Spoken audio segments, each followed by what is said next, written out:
My dear learners, तो आज तक अभी तक हमने पढ़ा लोकल गवर्नमेंट पंचायती राज हमने पढ़ा, ठीक है, गाँव में कैसे पंचायत काम करता है। हमने ग्राम सभा के बारे में पढ़ा एंड फाइनली उसके फंक्शंस के बारे में, कुछ फंडिंग मीटिंग्स के बारे में। अब यहाँ पे क्या है कि जो उनका पानी का प्रॉब्लम था ना, उसमें उन्होंने कुछ सोल्यूशंस बोले, विलेजर्स हैं, उन्होंने कुछ सोल्यूशंस बोले। एक तो बोला लॉन्ग टर्म सोल्यूशन और दूसरा बोला short term solution. In the long term solution उन्होंने क्या किसके बारे में बात किया था, in the they talked about the watershed development, ठीक है। तो क्या होता है ये वाटरशेड डेवलपमेंट? इसमें होता है to conserve water for by effective management of land and vegetation.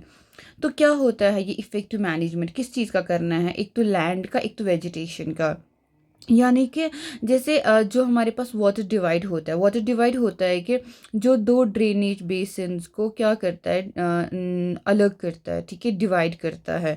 उसे हम कहते हैं वाटर शेड। क्या बोलते हैं?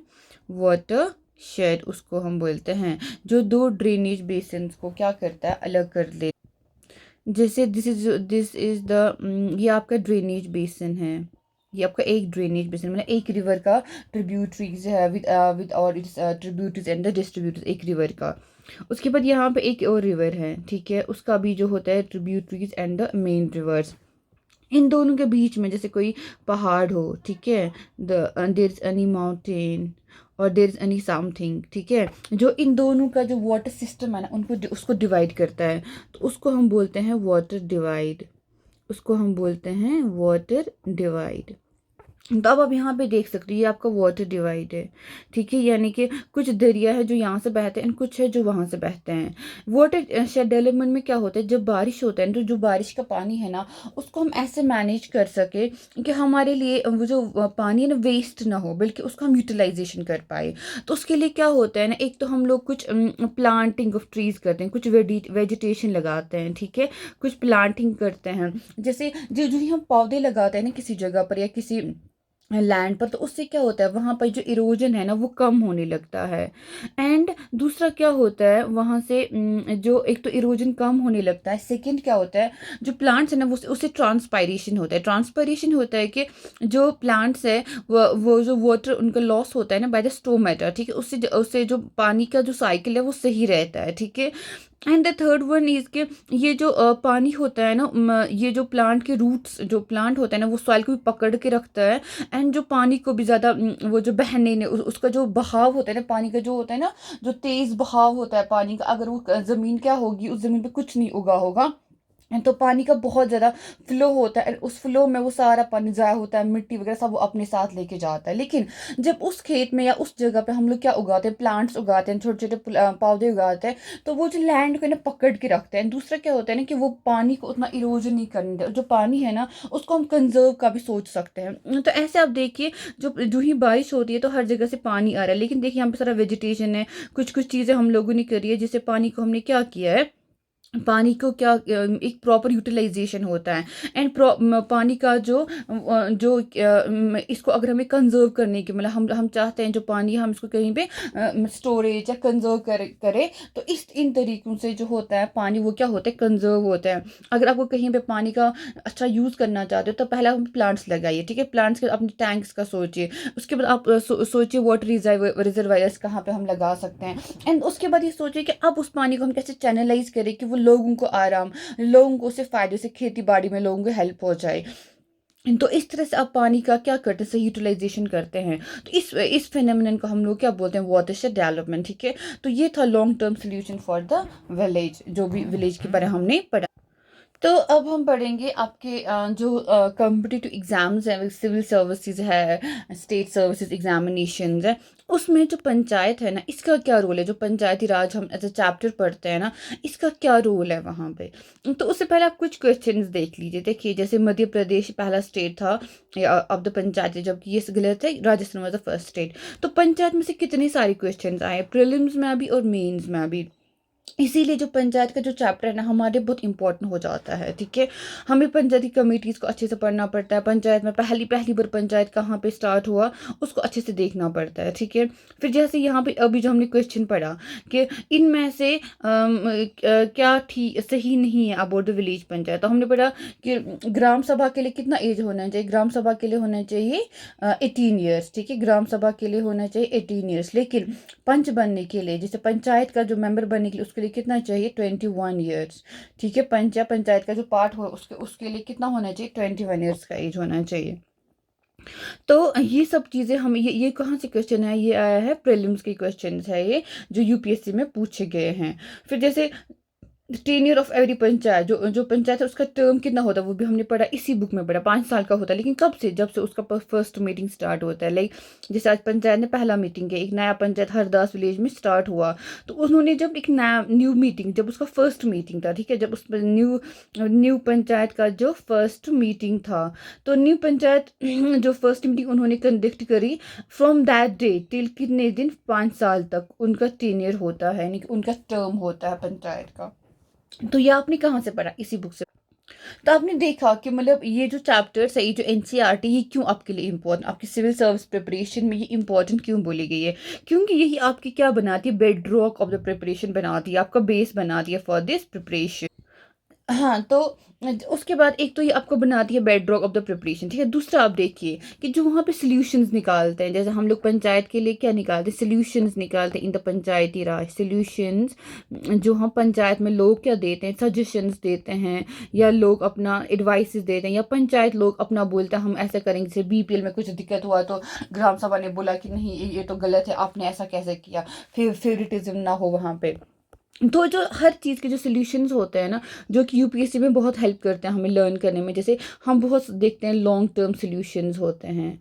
एक तो हम लॉन्ग टर्म सॉल्यूशन चीज़ों के निकालते हैं, जैसे पॉलिसीज़ के, या लोगों को कोई दिक्कत हो, हम उसके दो टाइप के एक तो लॉन्ग टर्म सॉल्यूशंस निकालते हैं, एंड अदर वन हम लोग शॉर्ट टर्म, जैसे पानी का दिक्कत हुआ अभी मतलब इमीडिएटली आप क्या कर सकते हो, आप वाटर टैंकर भेज सकते हो, अभी लोगों की हेल्प कर सकते हो, लेकिन उस वहाँ पे जो जगह है ना उसके लिए आप लॉन्ग टर्म क्या सोचेंगे, लॉन्ग टर्म आपने उस सोल्यूशन के लिए उस जगह के लिए क्या सोचा है, लॉन्ग टर्म सोल्यूशन क्या होगा उस जगह का।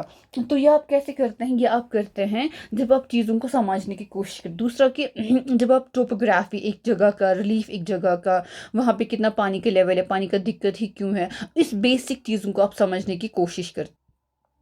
तो जब आप ये सब समझने की कोशिश करते हैं ना, then after you can find the solutions of the problems, ठीक है ना। उससे उससे भी इम्पोर्टेंट बात है कि आप लोगों को इन्वॉल्व करते हैं, सबसे इम्पोर्टेंट बात है आप लोगों को इन्वॉल्व करते हैं इन दिस प्रोसेस, ओके। वो सबसे इम्पोर्टेंट चीज़ है कि लोगों को आप स्टेक होल्डर बनाते हैं, रादर देन इस वाले जो अप्रोच को है ना, जहाँ पे हम लोगों से पूछते हैं, लोगों की सजेशंस लेते हैं, तो इस वाले पॉलिसी अप्रोच को हम बोलते हैं, क्या बोलते हैं, bottom up approach, rather than to be the top down approach.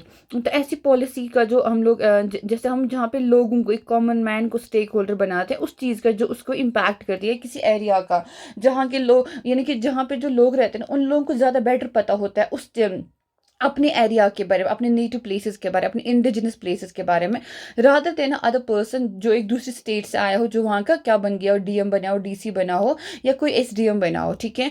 तो ऐसी चीज़ों के लिए हमें किस अप्रोच का नीड है, बॉटम अप अप्रोच। हमें क्या लेना चाहिए, बॉटम अप अप्रोच। इससे हमें क्या हेल्प हो जाता है, इससे हमें ये हेल्प हो जाता है, we took people as a stakeholders in that policy या डिसीजन मेकिंग, एंड उससे जो प्रॉब्लम है ना ज़्यादा बेटर सॉल्व हो जाती है, because there already well versed with the places they live in. So that's important in this from this chapter of the panchayat. Then the third one is the for the UPSC, for UPSC civil services, आप लोग polity के लिए जैसे क्या पढ़ते, standard books तो आप पढ़ते लेते, जैसे हम लोग पढ़ते हैं लक्ष्मीकांत फॉर एग्जांपल।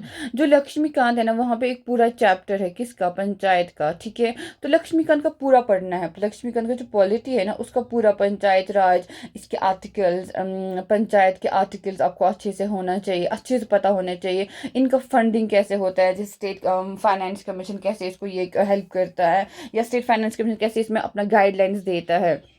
तो दीज आर द थिंग्स, इनके इलेक्शंस कैसे कंडक्ट होते हैं, उसमें क्या स्टेट का हम कैसे वहाँ पे रोल करता है। जैसे हमने पढ़ा पंचायत सेक्रेटरी गवर्नमेंट से बंदा आता है, तो उससे ये आपको अच्छे से मतलब पता मतलब you need to be well versed, उसके बारे में आपको अच्छे से पता होना चाहिए। जैसे पंचायत के जो आर्टिकल्स हैं, उसके बाद जो पंचायत के फंडिंग्स है, अदर फंक्शंस है, कहाँ पे इसको यूज़ कर सकते हैं, या उसके उससे भी फिर जैसे जो पंचायत एक्सटेंशन एक्ट है, ठीक है, जो हमने पढ़ा ट्राइबल एरियाज़ के लिए जो 5th शेड्यूल में आते हैं, वो एरियाज़ जो किस में आते हैं 5th शेड्यूल में।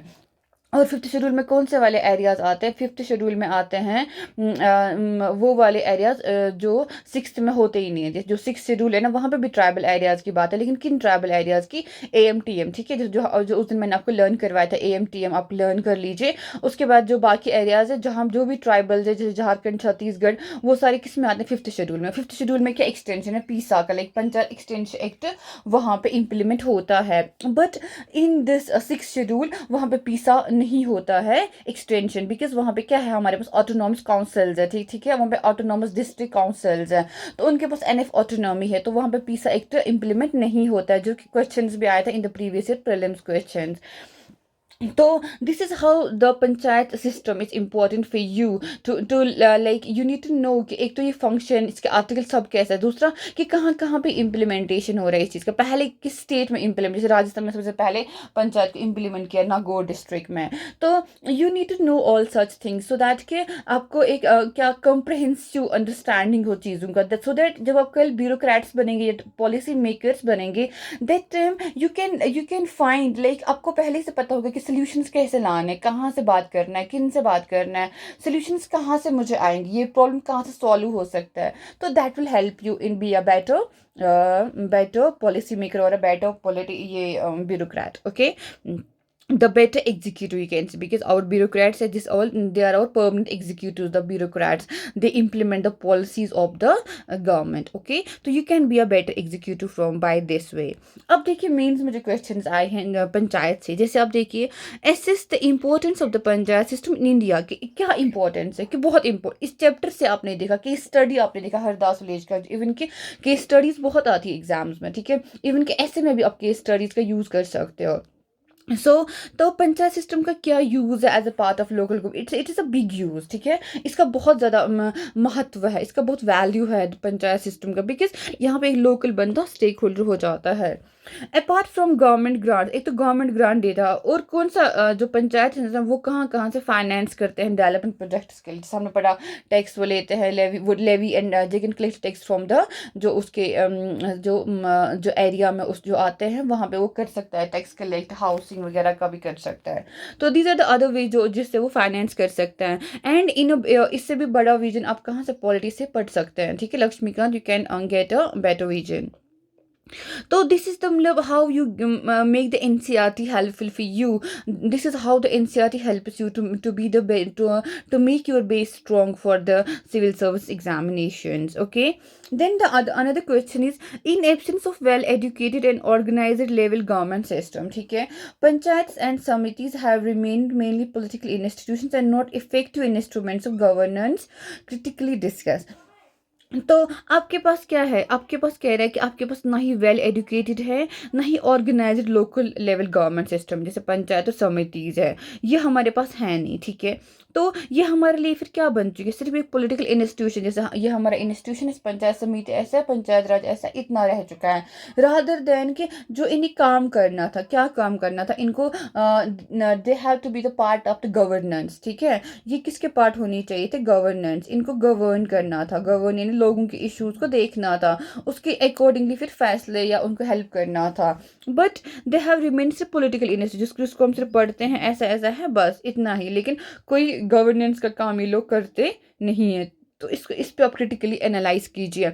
आप देखिए करंट सिचुएशन जो हम करंट अफेयर्स में पढ़ते हैं ना, तो उसमें आप देखिए current situation of the panchayat क्या है, पंचायत में क्या क्या प्रॉब्लम है, लोगों को क्या सच में इसका बेनिफिट मिलता है, लोग सच में इसके स्टेक होल्डर्स बन पा रहे हैं, क्या पंचायत सिस्टम वर्किंग है अब के ज़माने में, सच में लोग मतलब do they get help from the panchayat, और कि पंचायत एक्सप्लॉइट ही उल्टा करते हैं लोगों को। तो दीज आर द थिंग्स जिस पर आपको नज़र मतलब देखने की ज़रूरत है, इसको इसको पढ़ने की ज़रूरत है। तो this is how it will help you to grow and to groom yourself. ठीक है, तो इसीलिए पंचायत जो ये है चैप्टर, ये बहुत इंपॉर्टेंट हो जाता है for your civil services preparations. That's all for today.